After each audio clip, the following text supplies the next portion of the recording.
She slapped my baby at Christmas dinner. The sound cracked through the room, sharp enough to stop the ring light's hum for half a second. My son's cry folded into silence, but no one looked at him. Not my sister, not my parents. They just stared at me, waiting for the usual me apologizing, me shrinking, me overreacting. I didn't move, but someone else did.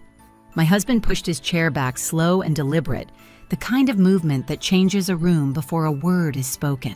He looked her dead in the eye and said quietly, "Get out."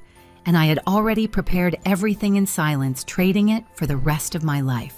Stay and tell me whether I was right or wrong. I grew up learning how to disappear long before I understood what the word meant. At 10, I used to stand at the far end of my grandparents' dining room, right beside the old wooden chair with the faded seat. Everyone knew it as the extra chair. I knew it as mine. From there, I watched my sister Marlene, 2 years older. Louder, already treated like a spotlight was following her, get moved into the center of every family photo. My mother, Evelyn, would fix her hair, lift her chin, and say, "There, perfect." If I stepped forward, she'd guide me back with a gentle hand and a practiced smile. "Let your sister shine." My father, Harold, never argued. He'd simply adjust the camera settings, pretending not to see me, hovering in the corner, pretending not to hear the scrape of that lonely chair as I sat down again. The pattern didn't start there, but that's the first place I can remember feeling it in my bones. When I brought home an award from school, Marlene accidentally spilled juice on the certificate.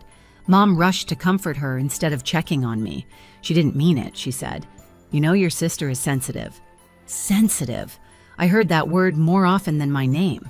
Anytime I hesitated, questioned, or simply existed in the wrong moment, Mom whispered it like a diagnosis meant to excuse everyone else. Dad's contribution was a quiet, steady neutrality.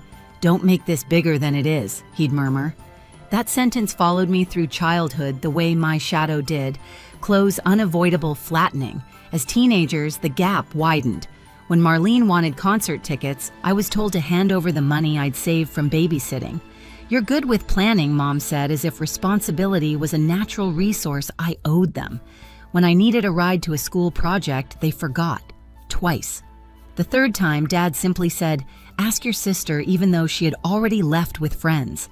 When I turned 18, I thought adulthood would break the pattern. It didn't. At holiday dinners, Marlene's stories filled the table.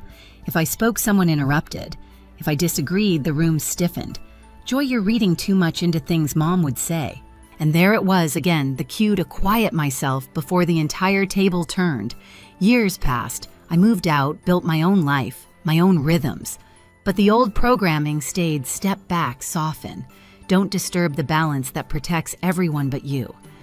I didn't fully see the cost of that silence until Rowan was born. When my son cried and Marlene shouted at me for overreacting, something small cracked inside me. Something old. Something shaped like that faded wooden chair. It didn't break open yet, but it shifted enough for me to notice. Looking back, I can name the moment the pattern cemented itself.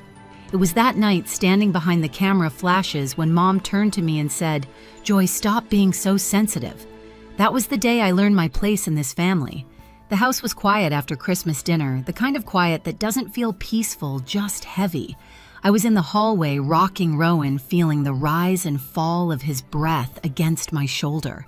The red mark on his cheek had softened, but it was still there, faint and accusing, under the warm lamplight. I heard footsteps behind me. Slow, confident. I didn't need to turn to know it was Marlene. My sister stopped a few feet away, arms crossed, her voice already shaped into the tone she used whenever she wanted to win without looking cruel.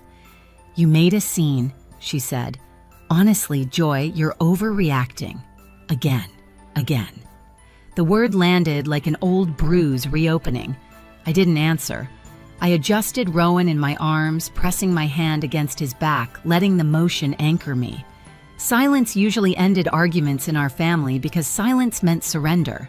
She waited for it the way she always did. When she didn't get the reaction she wanted, she sighed loudly like I had inconvenienced her. "You know Mom agrees with me," she added. "She said you're too emotional to be taken seriously." My throat tightened, but my face didn't move. Years of practice. Marlene stepped closer, lowering her voice. If you want this family to stay normal, Joyce, stop turning everything into drama. You embarrassed us. Us. As if I lived on the outside of a door they kept closing. I shifted my weight, feeling the wall against my shoulder blade. The wallpaper smelled faintly of cinnamon from the holiday candles. For a moment, I just listened to the distant clatter of dishes, to a laugh from the dining room, to Rowan's slow, steady exhale. Everything else felt sharpened and thin. I finally looked at her. Not with anger, not with fear, just clarity, quiet, cold, clean. She blinked, confused by the lack of collapse. "You heard me right?" she asked. "I heard you," I said, my voice steady. And something changed in her expression. She didn't know why my silence felt different this time. She only knew it didn't bend. When I walked away, she didn't follow. She didn't understand that the moment she called me dramatic, the script they had written for me my whole life finally started to dissolve. I didn't break. I didn't snap. I simply stopped shrinking. And that was the beginning of everything that came after.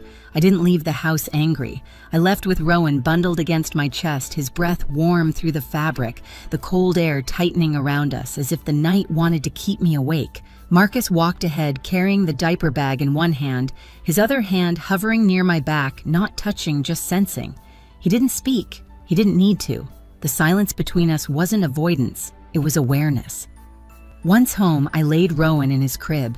His tiny fist opened and closed as he drifted off, unaware of the chaos he had absorbed. I watched his chest rise and fall, then stepped back toward the hallway where the light was softer.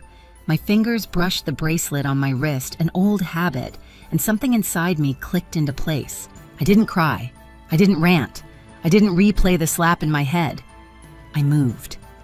In the living room, the lamp cast a quiet glow across the coffee table. I set my phone down, unlocked it, and opened a blank note. My thumbs hovered for a moment before typing the first line, December 25th, 7:14 p.m. Rowan slapped. Then I added the details angle of the ring light, the distance from the table, the time my son's cry stopped. The words appeared clean and sharp, like cutting a straight line through fabric. When I finished that entry, I opened the camera roll and scrolled to the photo I'd taken in the hallway. Rowan's cheek, the faint red imprint, the soft light catching the outline. I saved it to a folder labeled Rowan, Health Notes. It wasn't anger guiding me, it was precision. Next, I opened the family group chat and took screenshots of everything that mattered. My mother's dismissive text from last month, Marlene's messages about filming content, Evelyn telling me not to ruin the vibe with my concerns. Each screenshot went into its own labeled folder. After that, I opened the spreadsheet I used for household planning. I created a new tab. Timeline, another tab. Witness observations, another. Communication logs. My fingers moved faster as the structure built itself under my hands. I tucked my legs under me on the couch and leaned forward, adjusting the blanket draped over the armrest. The house was quiet, except for the soft click of the keyboard and the low hum of the heater. Marcus walked into the room, paused behind me, and placed a warm mug of tea at my elbow. He didn't ask what I was doing. He saw the folders, the screenshots, the photo of Rowan. He only said, "Take your time," then stepped back, giving me space to continue. I didn't need permission. I needed clarity. I created a document for all medical notes since Rowan was born, temperatures, doctor visits, feeding patterns. Not to weaponize them, to protect him, to show the truth without raising my voice, to build something solid enough that no one could call it overreacting. The clock on the wall shifted past midnight. I kept typing. At one point, I opened the billing folder, payments, receipts, the usual paper trail of adulthood. I scanned through files, noting dates, cross-referencing them with conversations, aligning patterns I had ignored out of habit. Not because they mattered directly to what happened, but because they proved something deeper. I had been doing the emotional and logistical labor of this family for years, while being treated as the background of my own life. I pulled the laptop closer, creating one final tab titled, simply Recommendations. It wasn't dramatic. It wasn't vindictive. It was a list of steps forward for Rowan's care, for communication boundaries, for safety, for truth. Then came the hardest part, sending the email. I drafted it slowly, reading every word aloud in my mind. It wasn't an accusation. It wasn't a threat. It was documentation, neutral, steady, factual. I addressed it to a legal advisor I had contacted once before during a tough maternity leave issue. I attached the folders, the timeline, the photos. My cursor hovered over the send button. I exhaled once, deep and quiet, then pressed it. The whoosh of the email leaving my outbox sounded like a door closing softly. Not dramatic, just final. Marcus returned, leaning against the doorway. "You're sure?" he asked. "Yes," I said. "I'm done being the only one who remembers what actually happened." I stood and stretched, feeling the ache in my shoulders for the first time. The living room looked the same as always, lamp couch toys in a basket, but the air felt different, like stepping into a room that had just been cleaned of something invisible. I walked to Rowan's crib and rested my hand lightly on his back, feeling the steady rhythm of his breathing. His innocence felt heavier now, not because it needed protection, but because I finally understood what protection looked like. Strength doesn't always rise with volume. Sometimes it rises with documentation. Sometimes it rises with silence. And as I stood there watching my son, I knew one thing with absolute certainty. This time, I wouldn't fix what they had broken. The house looked different when we returned a few days later. Not decorated, not warm, just dim. The leftover holiday lights blinked unevenly in the window like they were tired of pretending. We were there because my mother insisted on a family talk. Her tone on the phone had been clipped defensive. She didn't ask how Rowan was doing. Marcus carried Rowan in his car seat, setting it gently near the doorway. I kept my coat on.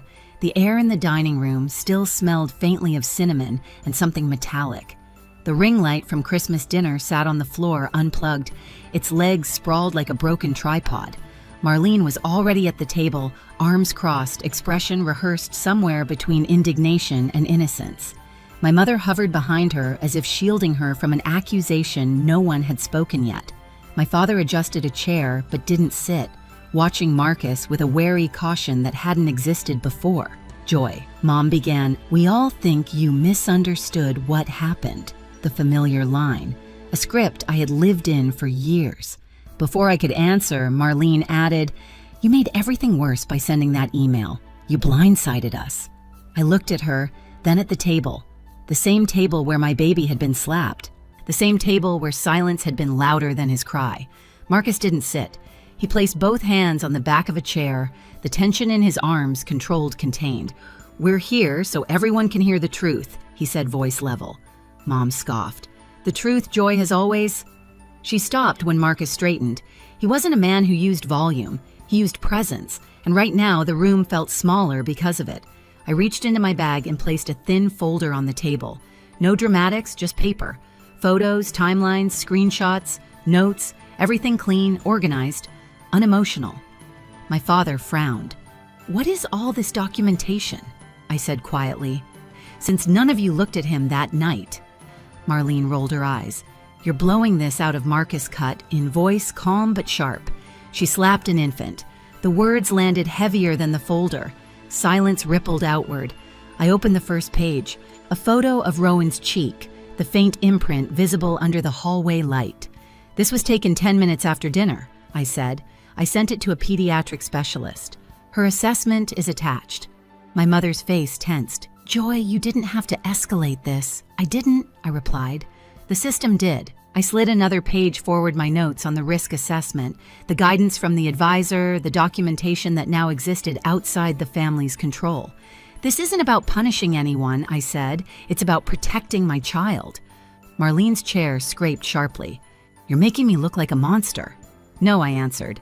"I'm showing what happened." She stood abruptly, eyes flashing. "You're pathetic, Joy. You always need to feel like the victim." Before the old ache could rise in my throat, Marcus stepped forward, slow, steady. "Enough," he said. Her mouth opened, ready to fight. He didn't give her the chance. He looked her dead in the eye, the same way he had the night of the slap, and said the words that cut cleaner than anger ever could get out. The room stilled. My mother gasped. My father's jaw twitched. Marlene froze, caught between outrage and disbelief. "You can leave," Marcus added, "or we will." The power shifted so quietly it felt like a change in temperature. For the first time in my life, I watched my sister search the room for someone to defend her and find no one willing. She grabbed her purse, muttering something under her breath, but her eyes avoided mine, avoided the folder, avoided the truth. She walked out without looking back. The door clicked softly behind her, a small sound with the weight of an ending. I exhaled once steady, as if I had been holding my breath for years. My mother spoke first voice, trembling. "Joy." "What happens now?" I closed the folder. "The rest is in motion," I said. "And for once, it's not my job to fix it." The house felt lighter after she left, though nothing in it had changed. Same walls, same furniture, same dim light drifting through the curtains. But the air no longer carried the weight of waiting for someone else's approval. It was as if the silence had finally shifted sides. We drove home without speaking. Rowan slept the whole way, his small breaths fogging the edge of his blanket. Marcus kept one hand on the wheel, the other resting near mine, not touching, just there, the way quiet support often is. I watched the city pass through the window, lights smearing into soft ribbons. Everything looked strangely ordinary, but I didn't feel ordinary at all. At home, I carried Rowan to the backyard. Winter sun leaned low across the grass, soft enough that it didn't sting, warm enough that it didn't feel empty. I set him down near the patio, and he pulled himself up on the wooden bench legs, wobbling determination, pure and uncomplicated. He laughed, small, bubbling new, a sound untouched by anyone else's expectations. I sat beside him, letting the moment stretch, letting it breathe. For years, I had confused silence with surrender. I had learned to step back to soften edges, to make myself easy so the family could stay intact. But standing there watching Rowan steady himself on uncertain legs, I understood something simple and irrevocable. Silence only hurts when it belongs to someone else. When it's yours, it becomes something different. A boundary, a beginning. Inside the folder I had closed at my parents' house lay on the kitchen counter, untouched. No ringing phones, no frantic messages, no apologies. Just space, open, uncluttered, waiting. She never came back. The thought settled in without bitterness. Not celebration, not sorrow. Just truth. A clean line drawn where chaos used to stand. The wind moved lightly through the yard, brushing against Rowan's hair as he shifted his grip and took one small, unsteady step toward me. I held out my hands, but I didn't pull him close. I let him find the balance on his own. In that quiet, something finally let go, something I had carried since childhood, shaped like a wooden chair at the end of a long table. For the first time, the silence felt like mine. The yard grew quiet as the last bit of daylight slipped behind the fence, leaving only the soft rustle of winter grass. Rowan steadied himself against the bench, watching me with wide, unburdened eyes. I breathed in the cold air, letting it settle where fear used to live. The past didn't vanish, but it no longer controlled the shape of my days. Families break in loud ways, but they also break in silence. And sometimes that silence becomes the first honest sound you hear. Boundaries aren't revenge. They're the place where your life finally begins. If you've ever lived through a silence like this, tell me what it taught you. Share the moment everything shifted for you. I'm listening. And somewhere out there, someone who needs your story is listening too.